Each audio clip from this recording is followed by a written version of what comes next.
మహాపరిశుద్ధుడు, మహాగణుడు, సర్వోన్నతుడు, సర్వశక్తిమంతుడైన దేవతి దేవునికి మొదటిగా నా యొక్క స్తుతులు, స్తోత్రములు, కృతజ్ఞతలు తెలియచేసుకుంటున్నాను. ప్రభునందు ప్రియమైనటువంటి వారందరికీ కూడా మన ప్రభువును రక్షకునైన యేసుక్రీస్తు నామములో నా యొక్క వందనములు తెలియచేసుకుంటున్నాను. మహాదేవుడు మరొక చక్కటి అవకాశం ఇచ్చి ఉన్నాడు. ఆయన బిడ్డలుగా, ఆయన కుమారులముగా,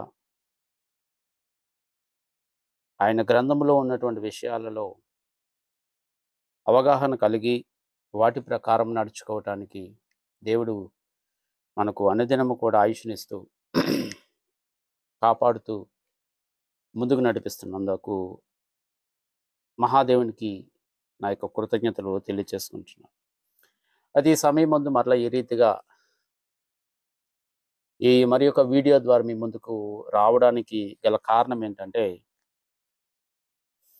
ఈ మధ్య కాలంలో బోయు సంస్థ అధినేత కుమారుడు ప్రసన్న కుమార్ గారు, బోయు సంస్థ అధినేత కుమారుడైన ప్రసన్న కుమార్ గారు మన ప్రభు అయినటువంటి యేసుక్రీస్తు విషయంలో కొన్ని అనిశ్చిత వ్యాఖ్యలు చేయడం అనేది చేశారు. చాలా జుగుప్సాకరమైనటువంటి వ్యాఖ్య అది. అసలు క్రీస్తును నా గురువుగా అంగీకరించే ఏ క్రైస్తవుడు కూడా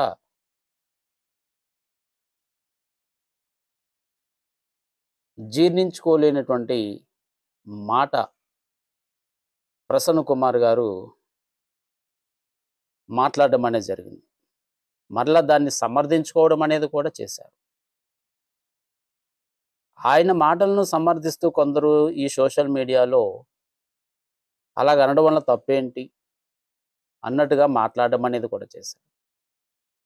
అంటే తెలుగు పదాల యొక్క విధానము ఎప్పుడు ఎట్లా వేటిని వాడాలి అనేది తెలియకుండా ఇష్టానుసార రీతిగా మాట్లాడడం అనేది ఒకరి యొక్క గొప్పతనాన్ని అవమానపరిచినట్టుగానే ఉంటుంది. ఒకరి యొక్క గొప్పతనాన్ని ఇప్పుడు సహజంగా మనం పెద్దలను పిలిచేటప్పుడు ఒక రకమైన పదజాలను ఉపయోగిస్తాం. అదే పిల్లలను పిలిచేటప్పుడు ఒక రకమైన పదజాలము ఉపయోగిస్తాం. అంటే పెద్దలను గౌరవించే విధానం పెద్దలను గౌరవిస్తాము, పిల్లలను గౌరవించే విధానం పిల్లలను గౌరవిస్తాం. పిల్లలను గౌరవించే విధంగా పిల్లలకు ఉపయోగించేటువంటి పదాలను మనము పెద్దవాళ్ళకు ఉపయోగించం. ఎందుకని? ఎవరికి ఏ పదాలు ఉపయోగించాలో ఆ పదాలను ఉపయోగించి మనం వారిని గౌరవించాలి. అంతే తప్ప కానీ అన్నిటికీ ఒకటే కదా, అందరినీ గౌరవించడమే కదా అని చెప్పి ఏదో ఇష్టమైన పదాన్ని మనము ఉపయోగించేటువంటి పరిస్థితి ఉండదు. అదేవిధంగా యేసుక్రీస్తు విషయంలో మనం మాట్లాడేటప్పుడు మనం ఉపయోగించే పదాలు అనేవి కూడా చాలా జాగ్రత్తగా ఉండాలి. ఎందుకంటే యేసుక్రీస్తు వారు ఆయన శిష్యులతో మాట్లాడుతూ ఒక మాట తెలియజేశారు. ఆయన శిష్యులతో మాట్లాడుతూ చెప్పిన మాట ఏంటంటే, మత్తయి సువార్త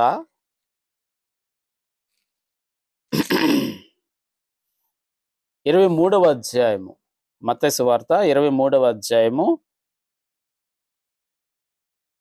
10వ వచనం మనం ఒకసారి చదివితే, మరియు మీరు గురువులని పిలువబడవద్దు, మరియు మీరు గురువులని పిలువబడవద్దు, క్రీస్తు ఒక్కడే మీ గురువు.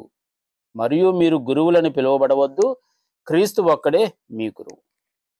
ఇప్పుడు యేసుక్రీస్తు ప్రతి క్రైస్తవునికి కూడా గురువు. అంటే దేవుని మాటలను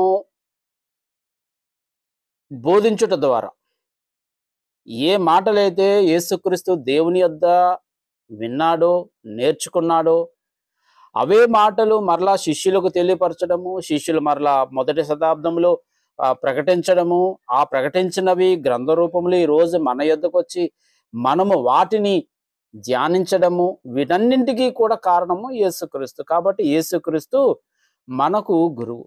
ఆ గురువును ఎవరైనా సరే అవమానిస్తారా? ఎవరైనా సరే గురువును అవమానిస్తారా? మరి ఇక్కడ ప్రసన్న కుమార్ గారు మాట్లాడుతూ ఆయన చేసిన వ్యాఖ్య ఏదైతే ఉందో నిజంగా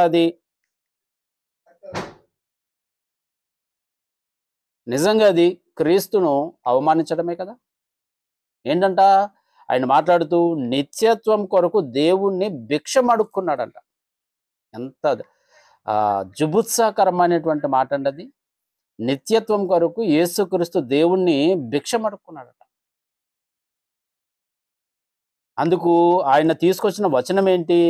హెబ్రీ పత్రిక 5వ అధ్యాయము,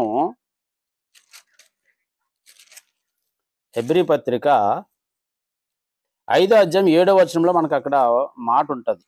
ఏంటి అది?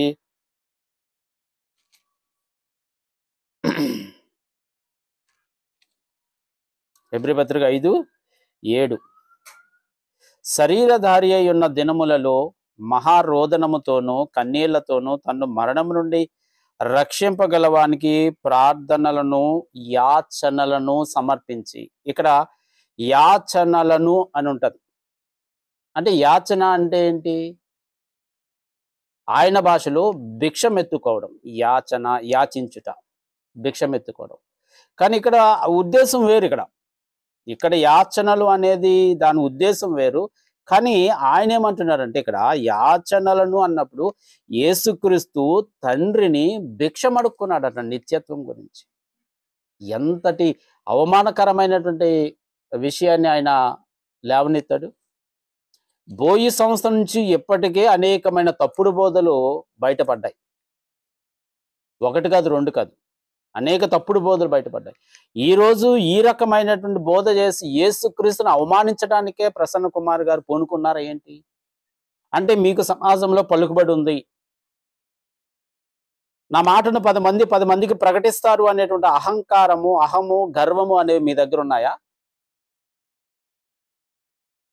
అక్కడ యేసుక్రీస్తు వారిని ఉద్దేశిస్తూ పౌలు గారు చెప్పిన మాట ఏంటి? ఆ మాట యొక్క ఉద్దేశం ఏంటి? అది భిక్షాన్ని సూచిస్తుందా? అంటే యేసుక్రీస్తు దేవుణ్ణి భిక్షం అడుగుతున్నాడా, నిత్య జీవం ఇవ్వు తండ్రి అని? అదే అర్థం వస్తుందా అక్కడ? లేకపోతే వేరొక అర్థం వస్తుందా? ఏమిటి అక్కడ దాని యొక్క ఉద్దేశం ఏంటి? ఇవేమి చూడవలసిన అవసరత లేదా?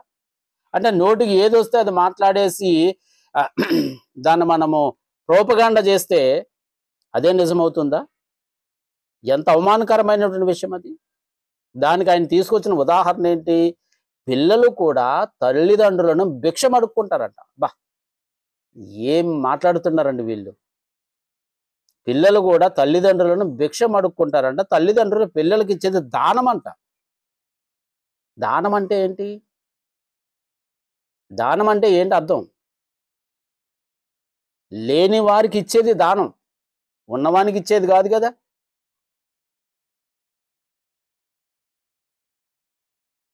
ఏమీ లేని వానికి ఇచ్చేది దానం అంటారు. మరి ఇక్కడ పిల్లలకు తల్లిదండ్రులు ఏదైనా సరే ఇస్తున్నారు అంటే అది దానం కింద ఎట్లా వస్తుంది? వారి కన్న పిల్లలకు ఆ కనీస అవసరాలు తీర్చే పరిస్థితి అనేది తల్లిదండ్రులకు ఉంటుంది కాబట్టి ఆ అవసరాలు అనేవి తీరుస్తూ ఉంటారు. అది దానం కింద ఎట్లా తీసుకున్నాడు ఈయన? ఎంత నిస్సిగ్గుగా ఇలాంటి మాటలు సమాజంలో స్టేజ్ల మీద ఉండి మాట్లాడుతున్నారంటే అసలు వీళ్ళకి భయం అనేది ఉందా? దేవుని వాక్యాన్ని ప్రకటిస్తున్న వీళ్ళకు ఏమైనా కనీసం బోధకులమైన మనము మరి కఠినమైన తీర్పు పొందుదాము అని గ్రంథం చెబుతున్నప్పటికీ కూడా మరి గ్రంథం విషయంలో ఎందుకు ఇంత నిర్లిప్తత, నిర్లక్ష్యము వ్యవహరిస్తున్నారు? భయపడేటువంటి విధానం లేదా ఒక బోధకునికి? క్రీస్తు మాటలు ప్రకటిస్తున్నప్పుడు మనము యేసుక్రీస్తు ముష్టడుకోవడం ఏంటి? సిగ్గు అనిపించట్లేదా ప్రసన్న కుమార్ గారికి? యేసుక్రీస్తు ముష్టడుక్కున్నాడా? బాబు తండ్రి నాయన నాకు నిత్య జీవం అనుగ్రహించు అని. ఏం మాట్లాడుతున్నారు అసలు మీరు? ఏం చెప్పాలనుకుంటున్నారు సమాజానికి? ఒక ఉన్నత విలువలు కలిగి ఉన్నటువంటి ప్రఖ్యాతి కలిగి ఉన్నటువంటి యేసుక్రీస్తు తన్ను తాను రిక్తునిగా చేసుకొని మానవునిగా పుట్టి దాసుని స్వరూపం ధరించుకొని ఒక మానవుడు శ్రమ పడినటువంటి శ్రమలను ఆయన అనుభవించి నీ కొరకు నా కొరకు రక్తాన్ని గారిస్తే అలాంటి మహనీయుని నువ్వు ముష్టోడుగా నువ్వు చిత్రీకరిస్తున్నావంటే నువ్వు ఎంతటి దౌర్భాగ్యమైన పరిస్థితిలో ఉన్నావో, నువ్వు ఎంతటి విశ్వాసఘాతకాన్ని కలిగి ఉన్నావో ఒకసారి నువ్వు అర్థం చేసుకోవాలి ప్రసన్న కుమార్ గారు. మీరు ఈ వ్యాఖ్యలు వెనక్కి తీసుకున్న మరలా ఎక్కడి నుంచి అయితే మీరు మాట్లాడారో అదే స్టేజ్ మీద నుంచి సమాజానికి యేసుక్రీస్తు విషయంలో నేను తప్పు మాట్లాడాను అనేటువంటి స్టేట్మెంట్ మీరు ఇవ్వాలి. ఇది మీ బాధ్యత. ఎందుకంటే ఆయన క్రైస్తవులందరికీ గురువు. క్రైస్తవులు మీరు కూడా ఒకరు అనే విషయం మీరు మర్చిపోయారేంటి? ఆ క్రైస్తవులు మీరు కూడా ఒకరు. మరి మీ గురువును మీరు కించపరిచే విధంగా మాట్లాడటం ఏంటి? మీ గురువును మీరు కించపరిచే విధంగా మాట్లాడితే మీరే మీ గురువును కించపరిచే విధంగా మాట్లాడుతుంటే ఆ గురువును ద్వేషించే వారు ఇంకెంత ఎక్కువగా కించపరుస్తారు. That means you are giving the chance to the enemies to rebuke or insult the teacher. You are giving chance to the enemies. और भी तुम क्या बात कर रहे हैं? यीशु मसीह भीख मांग रहा था, वो परमेश्वर का यीशु मसीह भीख मांग रहा था. अरे तुमको कुछ मालूम है यीशु मसीह का इज्जत का, इसकी इज्जत तो तुमको मालूम है? तुमको कुछ भी मालूम नहीं है.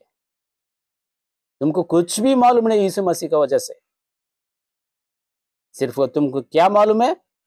जो आपका फादर आपका सिखाया, जो मालूम है आपका. It's not right to you, brother Prasanna Kumar. As a Christian, you should be learn how to proclaim the Jesus Christ.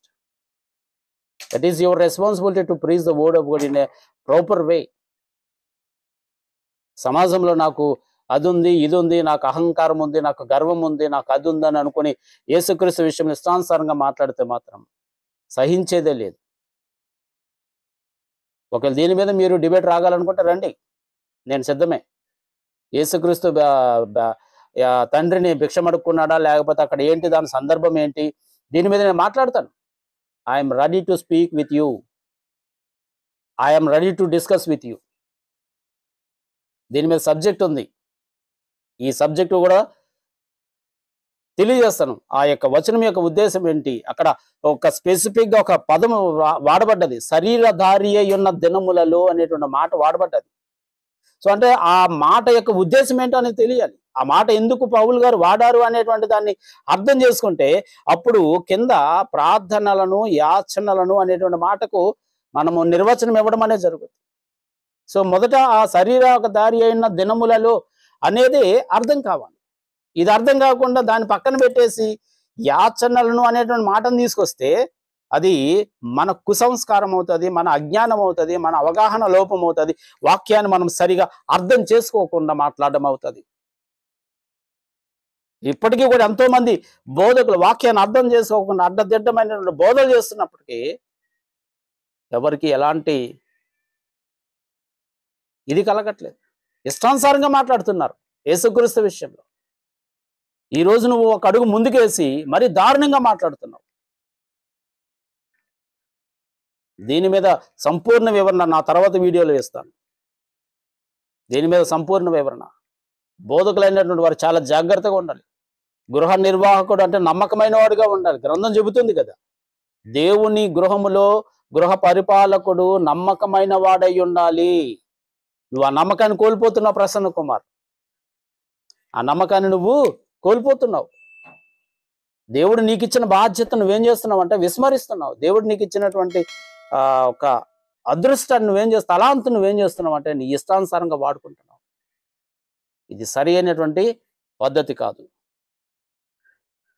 నువ్వు ఏదైతే తప్పు చేసావో ఆ తప్పును సరి చేసుకొని ఎక్కడి నుంచి అయితే నువ్వు ఆ యేసుక్రీస్తును నువ్వు నిందించావో అదే స్టేజ్ మీద నుంచి మరలా క్రైస్తవ సమాజానికి తెలియపరచు. నేను యేసుక్రీస్తు విషయంలో తప్పుడు స్టేట్మెంట్ ఇచ్చాను, నేను తప్పుగా అర్థం చేసుకున్నాను అని స్టేట్మెంట్ ఇవ్వు. లేదు, నువ్వు చెప్పింది రైట్ అని అనుకుంటే చర్చించడానికి నేను సిద్ధంగా ఉన్నాను. ఆ వచనం మీద, ఏ వచనం అయితే తీసుకుని నువ్వు ఆయన భిక్షగాడు అని అన్నావో అదే వచనం మీద నేను చర్చించడానికి సిద్ధంగా ఉన్నాను. నువ్వు సిద్ధమైతే నా వాట్సాప్ నెంబర్ అనేది ఇస్తాను, దానికి మెసేజ్ చేయండి.